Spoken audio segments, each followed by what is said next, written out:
El caso de los Bucaram, uno de los muchos casos de los Bucaram en los que también está envuelto tu cliente, tenía ayer una cuarta suspensión, eh, esta vez en otra etapa procesal. ¿Por qué se suspenden tanto las audiencias? Y la pregunta en directo es, ¿el sistema de justicia no funciona?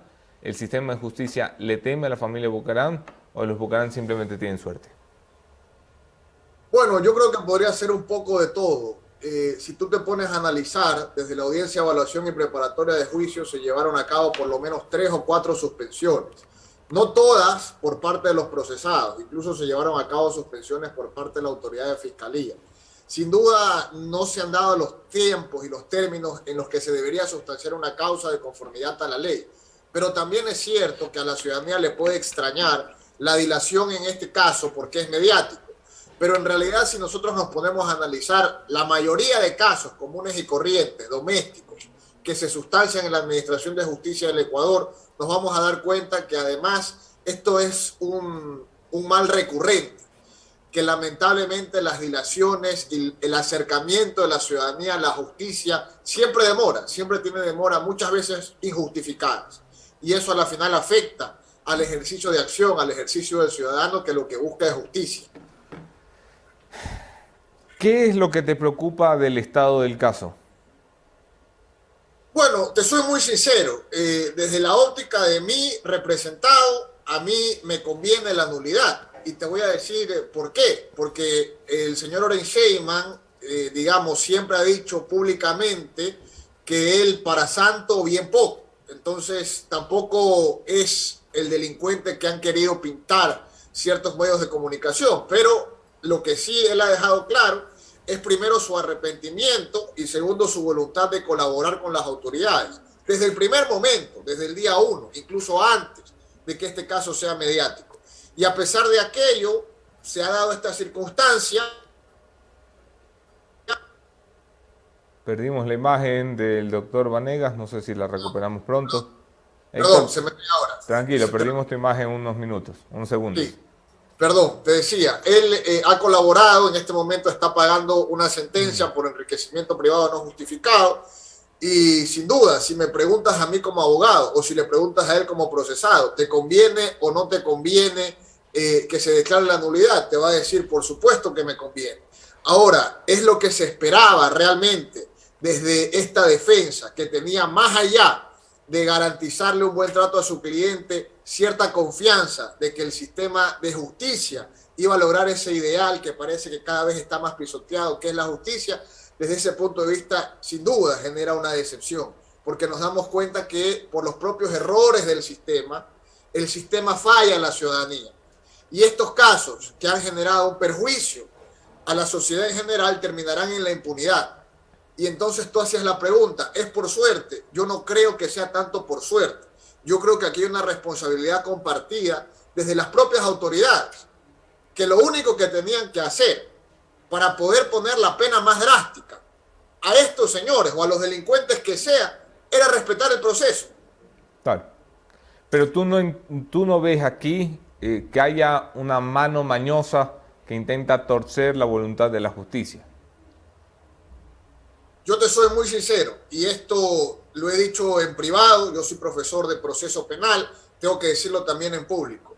Para mí el proceso sí tenía vicios de nulidad, y tenía vicios graves de nulidad, que tenían que ser puestos de manifiesto o que tenían que ser frenados o que tenían que ser paralizados por la Administración de Justicia. La labor de los jueces, nos guste o no nos guste, no es contentar a la ciudadanía, es poner freno, es contener al poder punitivo del Estado, es lograr que esos dejos de arbitrariedad queden en la Edad Media, queden en el pasado, donde nunca debieron de salir. Si es que nosotros consentimos que vivimos en un Estado de derecho, en un Estado constitucional, entonces debemos entender que aquí en el marco de un proceso, sobre pretexto de la justicia, no se puede pisotear los derechos fundamentales de los procesados, por más delincuentes que sean. Y ojo con esto, yo me hago responsable de mis palabras, se debe respetar el proceso, porque al final del día, ese respeto al debido proceso, que no es poesía, va a justificar una privación de libertad. Lo único que justifica el castigo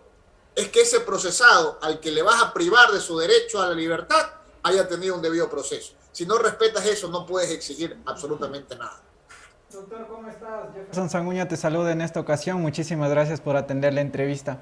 Sobre lo que acabas de mencionar, un par de consultas. Primero, ¿qué opinión te merece, sobre todo, cómo vas viendo la decisión de los jueces o la decisión de todos los implicados precisamente en este tema, donde o no avanza o se da una prórroga y demás? ¿En qué situación deja el sistema judicial decisiones de este tipo en el caso Bucaram? Bueno, lo deja muy mal parado, pero no únicamente al sistema judicial, sino a la fiscalía, porque si es que el proceso es contradictorio, tú tienes en el marco del proceso dos actores, la defensa y la fiscalía.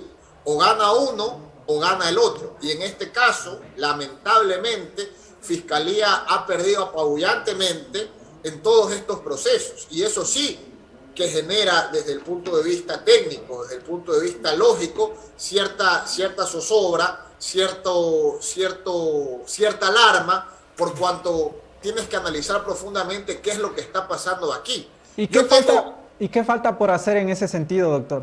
¿Qué falta por hacer desde las instancias judiciales y demás? Bueno, lo primero es que este tipo de investigaciones que son complejas, porque se tratan de estructuras delictivas muy complejas, requieren investigaciones serias. No es lo mismo la investigación que tú realizas en el robo a un celular común y corriente, doméstico, al que debes hacer en este tipo de casos.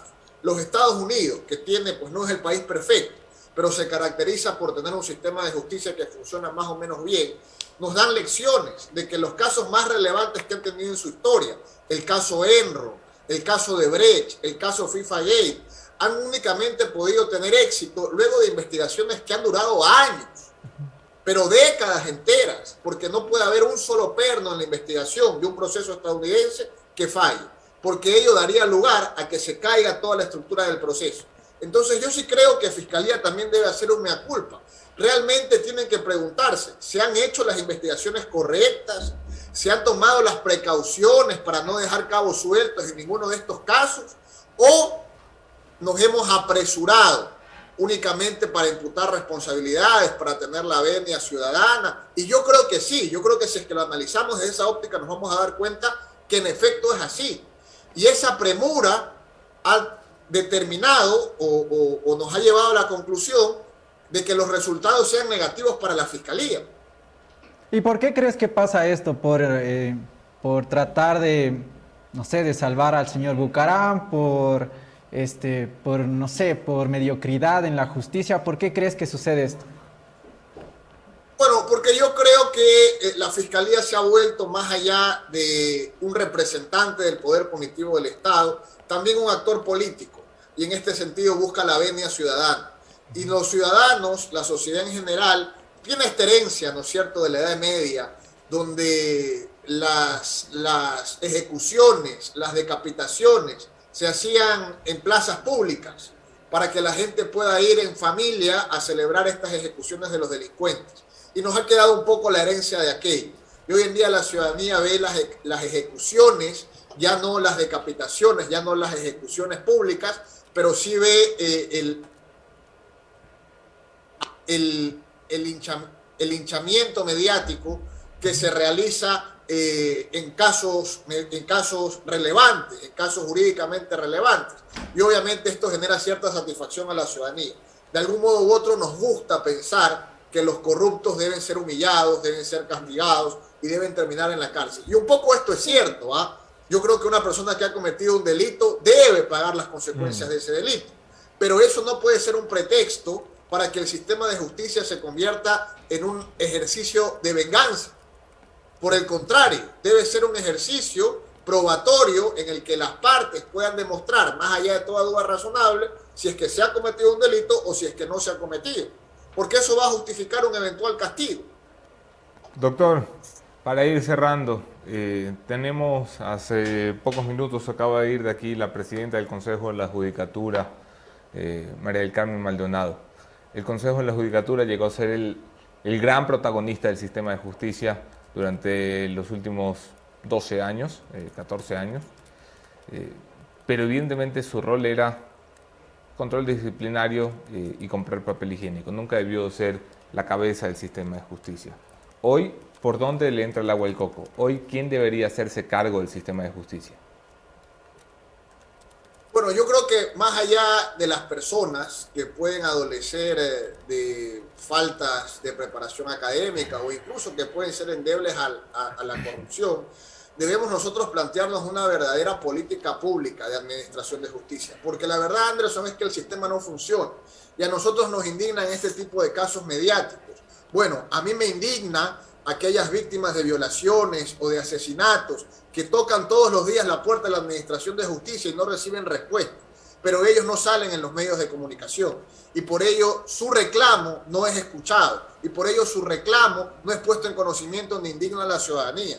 Pero si nos ponemos a decir, sería un reduccionismo decir, el sistema de justicia no funciona porque se absuelve a los corruptos, yo también tendría que dar la otra óptica.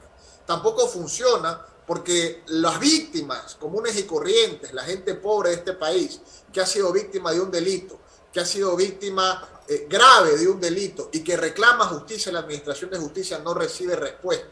Entonces el sistema está dañado por todas partes, sin perjuicio y sin comentarte las trabas administrativas, la demora en los expedientes, lo costoso que es sacar copia de un expediente, la demora en que te pongan una audiencia, etcétera, etcétera, etcétera. Es decir, aquí hay que cortar el problema, hay que analizar y hay que erradicar el problema de raíz. Aquí no va únicamente de que se están liberando a corruptos, porque también se los está castigando y hay que ser sinceros en aquello. Aquí va de que todo el sistema no está dando la respuesta que la ciudadanía espera. Héctor Vanegas, doctor en Derecho, gracias por acompañarnos. Siempre es un gusto conversar contigo, doctor. Muchas gracias, Anderson, Jefferson, por la invitación. Tengan un buen día.